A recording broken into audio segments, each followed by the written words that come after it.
Evening, people. Tis 8:12, and I am going through all my walk around checks, or have been through some of them.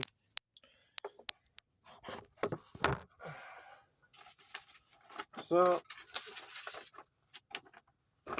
this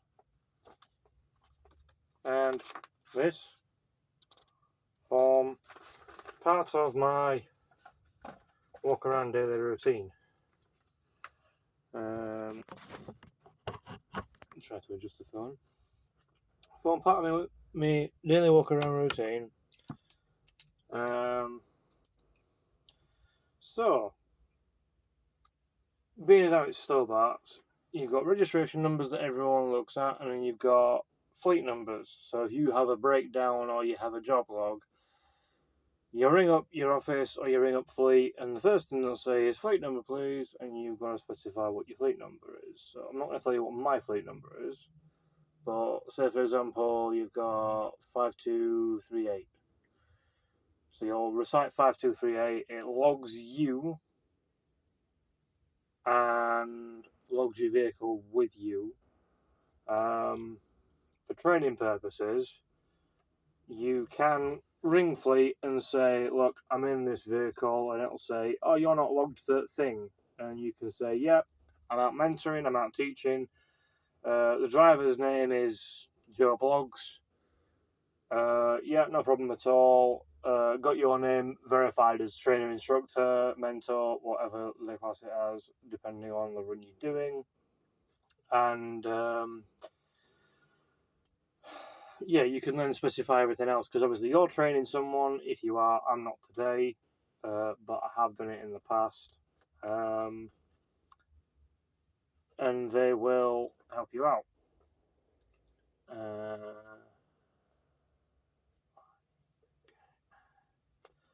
So today, apparently, I'm doing a Tesco's run, and I have no objection to it because of where they're saying you're going. So you're going from here down to Doncaster, so 5 minutes away. And once you get to Doncaster, you are doing a witness run. Now, a witness run is not a shop drop run.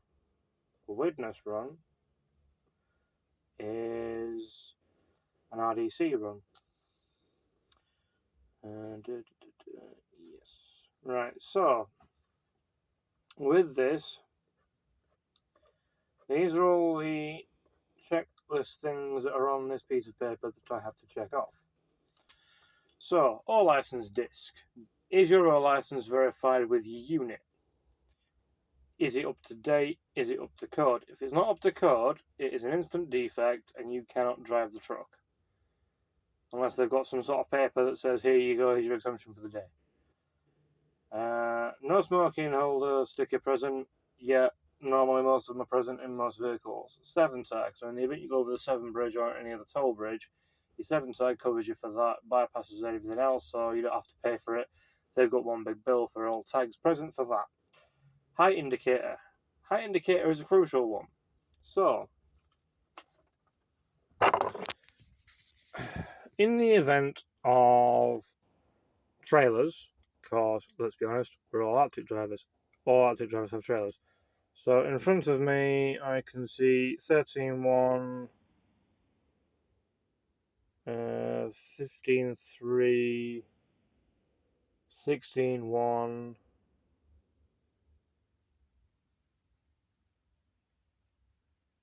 Don't have a clue because I'm not close enough to that trailer to see it. So point is, they all come in different shapes and sizes. Now you've got fifth wheel height.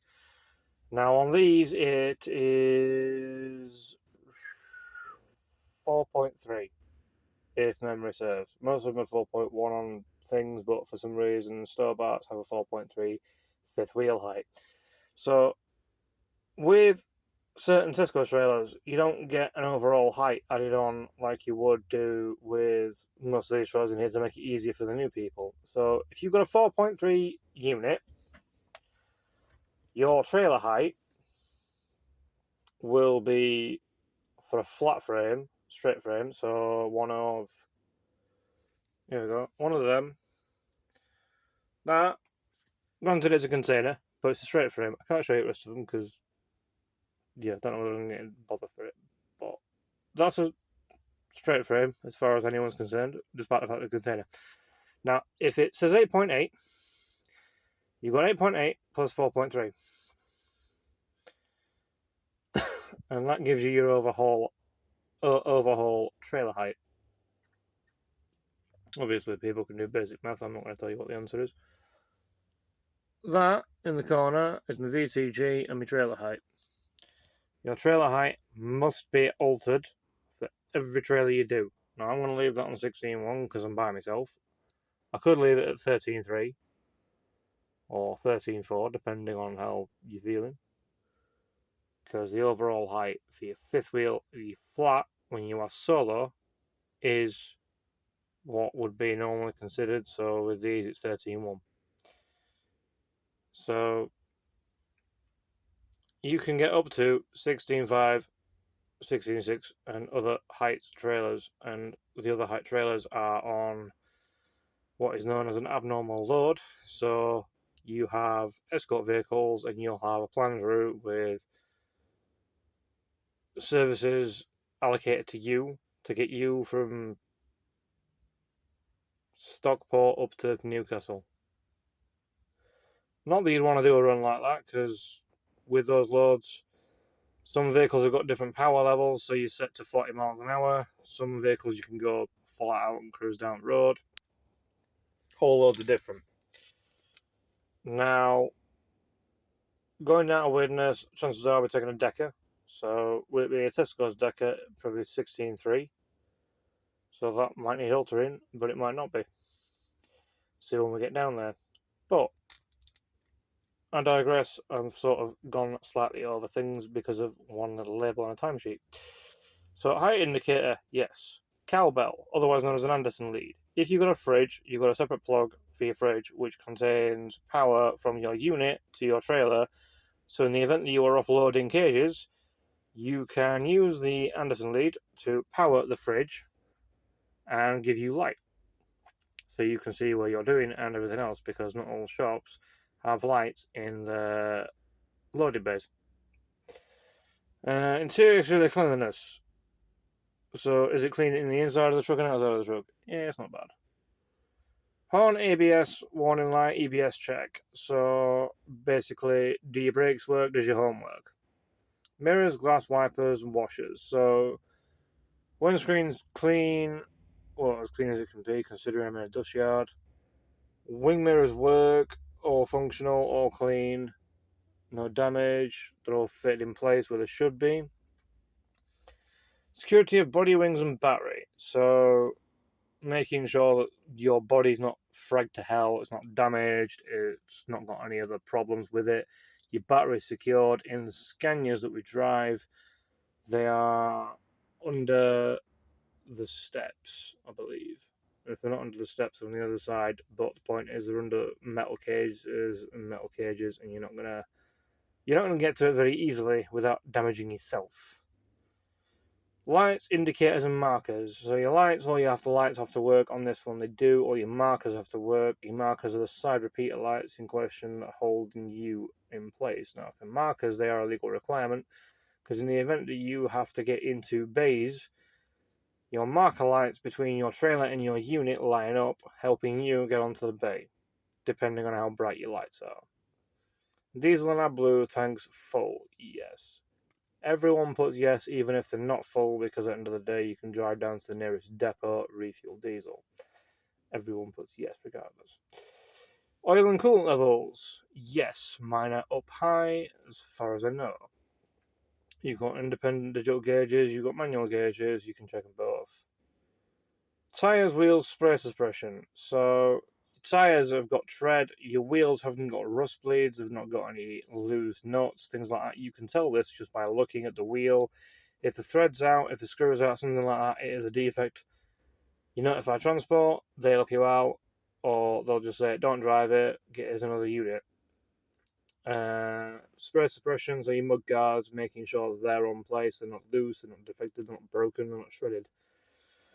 Susie Dog clip coupling security check. So, key part of your kingpin, your fifth wheel, is a sliding plate. It locks in place. You've heard me with the previous videos where I've gone into a trailer and it's gone click, crunch, crunch, locked in place.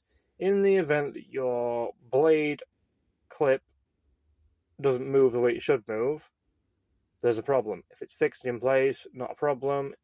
If it doesn't move allocated for when you put it in to a trailer, that's a problem. Susie and dog clip is basically your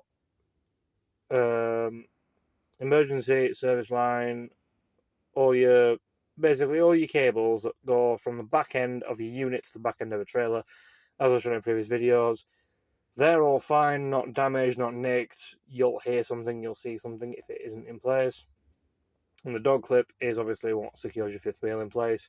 In the event that your clip is stiff, doesn't move properly, isn't free like a carabiner would be when you buy one brand new, don't use it, because in the event that it bounces off, comes out, all it takes is the slightest knock, and if you've got enough knock force to shift your fifth wheel pin, you will uncouple down the road, and, well, I've never had the experience, I don't want the experience, but then again, I'm always checking that fifth wheel clip. And yeah, then the last one is 2 number plates. So you will get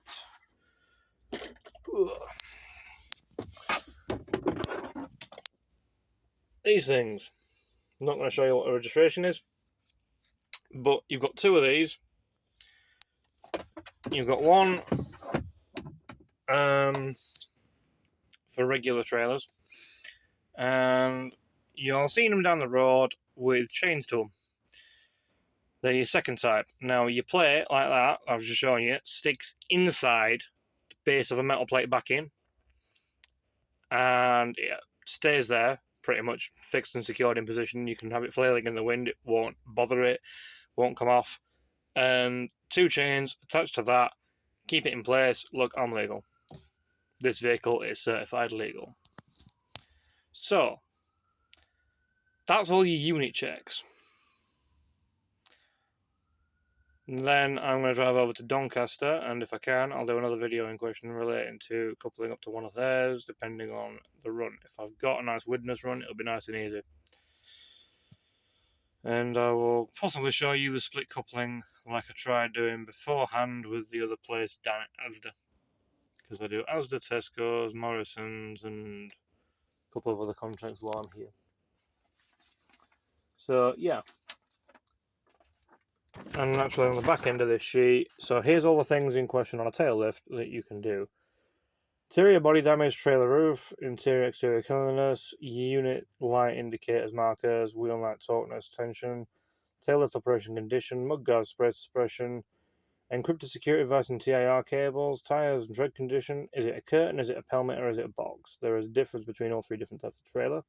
Straps, bars, internal, external, straps and clips, all serviceable and in working order. So all the things in question that secure your load, are they secured, are they frayed, are they damaged? Airbag bases is part of your back end. You've got a lever that controls your independent suspension. It's all air and pneumatic based.